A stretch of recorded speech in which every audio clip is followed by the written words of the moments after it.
আমি মোহাম্মদ আলম শাহ, বাংলাদেশ জাতীয়তাবাদী স্বেচ্ছাসেবক দলের অন্যতম একজন সদস্য। আমরা আগে থেকেই একটা দাওয়াত পাই, বিগত 13 তারিখ শুক্রবার দিন টঙ্গিপাড়াতে যাব। এস এম জিলানী সাহেবের বাবার একটা মিলাদ মাহফিলে, সেখানে পথসভাতে উনি অ্যাটেন্ড করবেন। তো ঢাকা থেকে রওনা হওয়ার পরে কেরানীগঞ্জে গিয়ে আমরা সবগুলো গাড়ির জন্য অপেক্ষা করি। একত্রিত ভাবে সবগুলো গাড়ি আমরা নিয়ে যখন মুকশেদপুরে যাই, ফরিদপুর মুকশেদপুরে যাওয়ার পরে সেখানে জুম্মার নামাজের সময় হয়ে গেছে। জুম্মার নামাজে অ্যাটেন্ড করি। অ্যাটেন্ড করার পরে নামাজ আদায় করে সেখান থেকে একত্রিত ভাবে গাড়ি ছাড়ি। জিলানী সাহেব খুবই জনপ্রিয় একজন ব্যক্তি, বাংলাদেশ জাতীয়তাবাদী স্বেচ্ছাসেবক দলের সেন্ট্রাল সভাপতি। ওনাকে দেখার জন্য, ওনার সাথে সৌজন্য সাক্ষাৎ করার জন্য হাজার হাজার লোক রাস্তার দুই পাশে, লক্ষ জনতার দল নেমে আসে। এখান থেকে টঙ্গিপাড়া যাওয়ার আগে একটি পথসভায় উনি যোগদান করে। যোগদান করার পরে আমরা সবাই একত্রিত হয়ে যখন আবার সেখান থেকে গাড়ি ছাড়ি, গাড়ি ছাড়ার পরে গুনাপাড়া যাওয়ার পরে আমাদের গাড়িকে প্রতিরোধ করে একদল সন্ত্রাসী। সেখানে আমরা কিছু বুঝে ওঠার আগেই আমাদের গাড়িতে সশস্ত্রভাবে ভাঙচুর চালায়। ভাঙচুর চালানোর পরে আমরা যখন চিন্তা ভাবনা করলাম যে না, এটা তো আমাদেরকে মেরে ফেলার জন্য উদ্দেশ্য নিয়ে এবং পরিকল্পিতভাবে আমাদের উপরে হামলা করেছে, সেখানে আমরা প্রতিরোধ করি। প্রতিরোধ করার এক পর্যায়ে দেখা গেছে যে হাজার হাজার মানুষ দেশীয় অস্ত্র, রামদা, লাঠি সোটা নিয়ে আমাদের গাড়ি একে একে ভাঙা শুরু করেছে। আমাদের প্রায় 200-র উপরে গাড়ি ছিল, প্রায় 70টা গাড়ি ভেঙে ফেলছে। কিন্তু এরই মধ্যে আমরা প্রতিরোধের এক পর্যায়ে দেখা গেল যে আমাদের অনেক নেতাকর্মী আহত হয়েছে।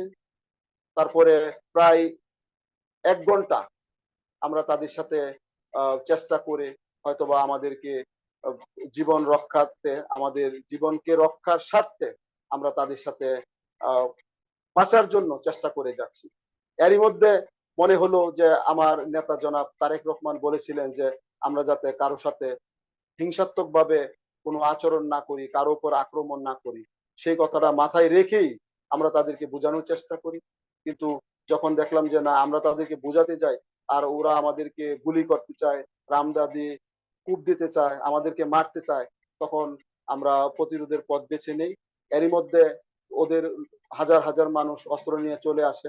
আমরা যতটুকু সম্ভব চেষ্টা করছি, কিন্তু তার উপরেও আমাদের এক ভাই, সেন্ট্রালের এক ভাই, দিদার নাম, উনি তখন ওইখানে স্পট ওইখানেই মৃত্যুবরণ করে।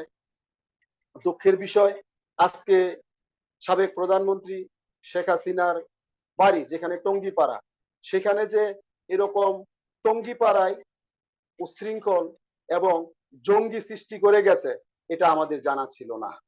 আমি দেশবাসীর উদ্দেশ্যে বলতে চাই, এই বিগত 17 বছরে শেখ হাসিনার স্বৈরাচারী ফ্যাসিস্ট সরকার যেটা জঙ্গি জঙ্গি নাটক করত, আজকে আমরা দেখে আসলাম, প্রত্যক্ষভাবে দেখে আসলাম টঙ্গিপাড়াতে জঙ্গির আস্তানা, টঙ্গিপাড়াতে জঙ্গি তৈরি হয়, সেই জঙ্গি সমস্ত বাংলাদেশে এরা সাপ্লাই করে। আমার নেতা তারেক রহমান বলেছে এখনো বাংলাদেশকে নিয়ে চক্রান্ত চলছে।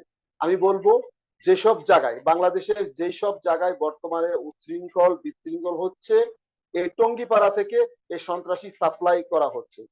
সাবেক প্রধানমন্ত্রী শেখ হাসিনা এই টঙ্গিপাড়াকে একটা জঙ্গির আস্তানা বানিয়েছে।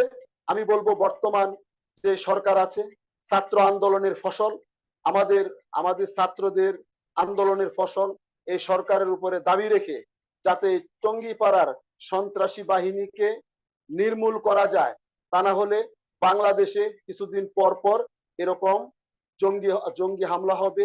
বিএনপি সহ যত দল আছে প্রত্যেকটা দলের উপরে হামলা হবে। আমরা স্পষ্ট বুঝতে পারছি এই হামলার জন্য বর্তমানে শেখ হাসিনা ইন্ডিয়া থেকে বসে তাদেরকে লেলিয়ে দিচ্ছে।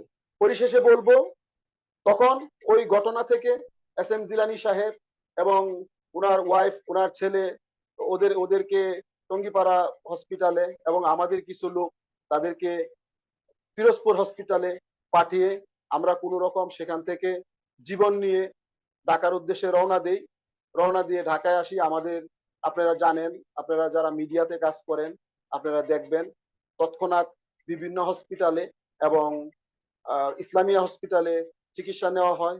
আপনারা দেখেন আমি নিজেও একজনকে বাঁচাইতে গিয়ে আমার আমার এই হাতের মধ্যে বিশাল ধরনের আঘাত পাই, আমার এই আঙ্গুলটা ভেঙে গেছে, আমার এই এখানে হাড়ের মধ্যে ফ্র্যাকচার হয়েছে।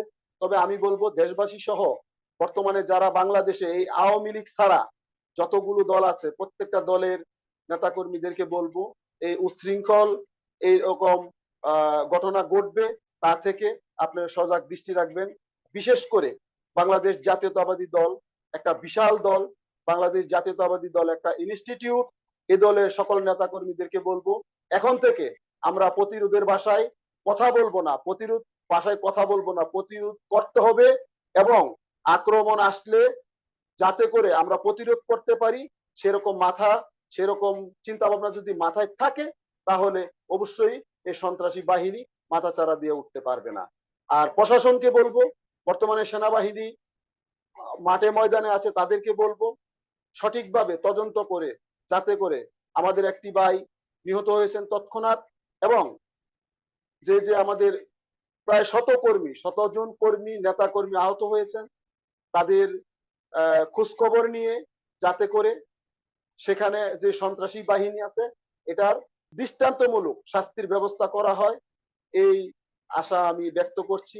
এবং আমার জাতীয়তাবাদী দলের নীতি নির্ধারক যারা আছে অবশ্যই বর্তমানে এরা বসছে, একটার পর একটা মিটিং করছে, এরা আমাদেরকে নির্দেশ দিবেন এবং প্রশাসনের সাথে কথা বলবেন, কথা বলে যেভাবে সুন্দর হয় সেভাবে আমাদেরকে পরিচালনা করবেন এবং আগামী নির্বাচনে প্রত্যেকটা নেতাকর্মী সক্রিয়ভাবে জনাব তারেক রহমানের কথা, সে যে বলেছে যে চক্রান্ত চলছে, এটা মাথায় রেখে এগিয়ে যেতে হবে।